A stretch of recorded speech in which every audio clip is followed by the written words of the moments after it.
What's happening, everybody? Long time no see, no talk to. Hadn't did any cooking videos in a while, so I think I may do one, a couple of them this week, and I got a good reason to show you my newest acquisition. All right, this is a old country pits, old country barbecue pits Angus All American. I just picked this up today from a lady. Um, I found it on Facebook Marketplace, and she had it for less than half the price of a brand new one, and I didn't have a choice. I had to go get it, even though right now I'm on the wait list for my custom smoker to be built. I still got about close to 2 years before it's done. So I was tired of cooking on them backyard smokers, even though I could turn out real good food on them. I was just tired of cooking on them. Burning through a lot of wood because they were so thin. This thing is really heavy, man. It's a 3/16 steel, and that's way thicker than that sheet metal that them other ones that I have is made out of, which I'm gonna be selling one or two of those and getting rid of the other ones, just giving them away if somebody want a barbecue pit, a smoker, learn how to do some stuff on, and then they can upgrade like me. But this is just a stepping stone to my custom pit that I'm having built. But I'll go over it and I'll show you some stuff on it. Sorry about that. I had to pause for a second because my wife was saying something to me, my little girl on her way down here. But I'm going to open it up and go over the stuff with you, show you about it here. This is the vertical chamber in it. It comes with 3 racks, but this one has 4 in because there is a searing grate that goes inside this humongous firebox. And the lady, when I got it from her, she had it inside the vertical chamber. So I cleaned it all out. It was really dusty, and then, you know, of course, some residual has dropped in there.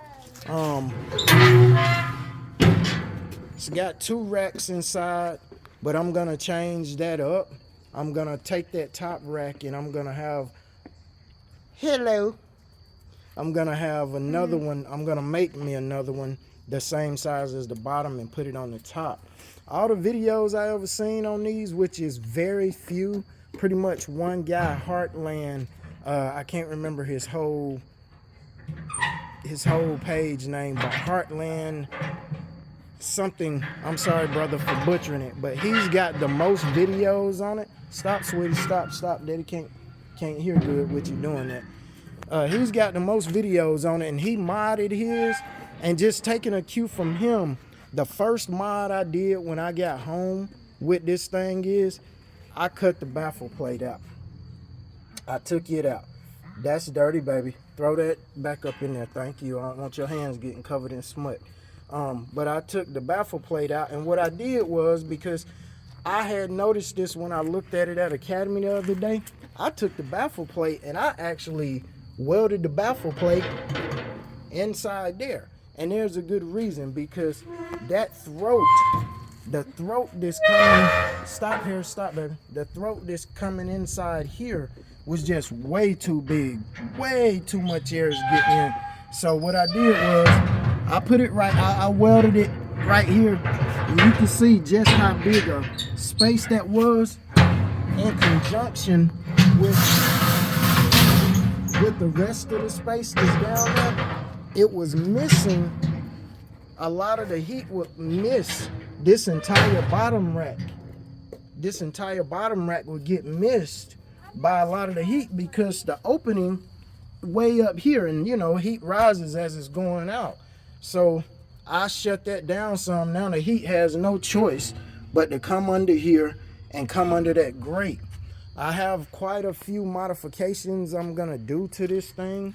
There's a lot of things on my mind that I want to do to it, but my first thing I'm gonna do is I'm gonna actually re-season it, because there was a fire put inside the cook chamber. You can see how that looks down there after I cleaned it out. There was a fire inside there And so I'm gonna just re-season the whole thing. I'm gonna go through and I'm just gonna clean all of the whole thing, get me some degreaser and everything, because I already cleaned out all the stuff that was in it. It sat for a long time without being cooked in. But I'm gonna degrease it, just clean it all up, and then I'm gonna re-season it, and then I'm gonna do a biscuit test just to see how good it cooks. And I'll probably do that throughout this week, because I plan on cooking something on it this weekend for Sunday smoke. So that's what I'm gonna do. But this is my newest acquisition, and it's a long ways from those doggone backyard smokers that I've been cooking on for the last I don't know how many years. But it's got dual stacks with dampeners on it. And I plan on doing something up there too. I got an idea for that. Have to fabricate some stuff. This firebox is just, it is huge.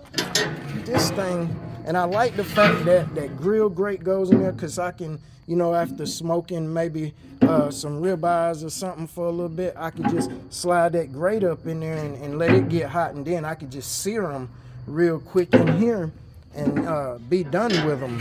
But firebox has a grate.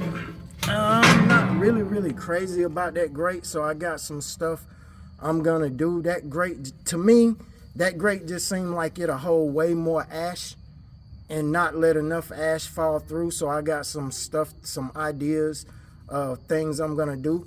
I do like the fact that there is no lip down here. No lip. So I can sweep all my stuff, the ashes and stuff, straight out. So that's really good. Got the old slide dampener right there. So we'll see how well that works out with breathing. Who knows? You know, a lot of times you gotta crack a door open a little bit, you know, when you're cooking to get more draw in, more air to draw in. But that's the newest one. Haven't given it a name. I'll figure something out for it later on. But this is the newest acquisition to the family. And this the one that's a step up from everything I got. I don't know exactly how many cookers I got anymore, because I broke down a lot of them, threw them away because I burnt them out, and I kept, I don't know how many. Let's see real quick. This one's gonna go, this little Brinkman box smoker. I've smoked on that thing twice in 20 years. What else we got back here? And some hickory wood I need to split up. Yeah, this is Patches. This is my char grill, my char broiler. That was a regular offset, but I turned it into a reverse flow, because my smoker, when I get it from Shirley, will be reverse flow. This is a big, it used to be a gas grill. My buddy gave it to me because he kept burning up meat on it. Somebody had turned it into a charcoal cooker. I used it as an offset smoker, but it's thin metal. And what I used to do is just put all of the fire on one end, and then I would cook on the other side. And I had a piece of metal in there to separate the direct flame from the food. So that's what, 3. And I got, dang, ain't no light. Let me turn the light on in here so y'all can see a little bit. Say hey, Paris. Hi. Hi. I'm sorry, y'all. It's so dark in here and everything, and I just want to go around real quick now. Yeah, that's a little better. Okay. So, yeah, so that's 1, 2, 3. This is OG. This is BG. That's what I call this one, because it's so big. It's so big.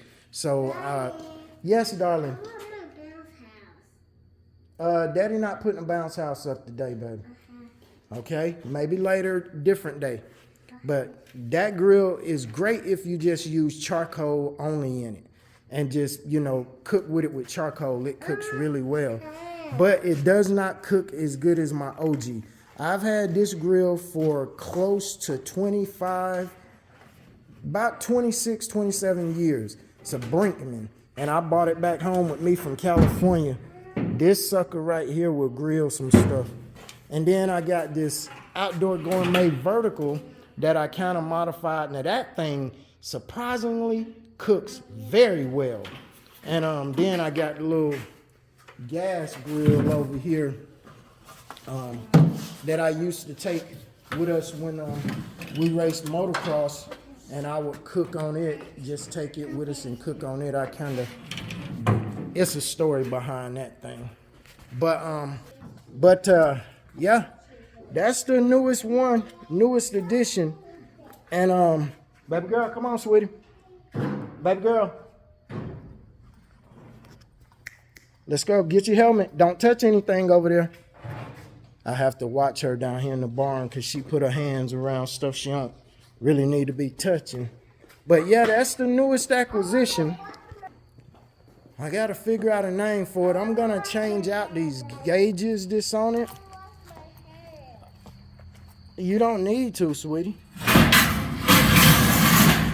So I'm gonna take out these gauges that come with it, and I'm gonna order me some good gauges, either Tell True or River Country. They're gonna be glow in the dark, but that's gonna be a mod also, is thermometers. So it's got some. I got at least 1, 2, 3, at least 3 more mods that I'm gonna do to this. So the baffle plate's been done, and that just happened as soon as I got home. I did that. And the firebox was, because getting so hot, the paint was gone on it, so I just threw some touch up on it real quick. That 1200 degree paint for the smokers and stuff that you can get at Home Depot. I think it's what is this stuff? I forget the name of it, man. Rust-Oleum, is that it? Yeah, Rust-Oleum high heat. I had put, the first one I put on there was the Ultra or Premium or whatever, and then I went over it with this one again. So just to knock the rust off, I really don't care about it looking like shiny, because that's not gonna last. So, but yeah, that's it.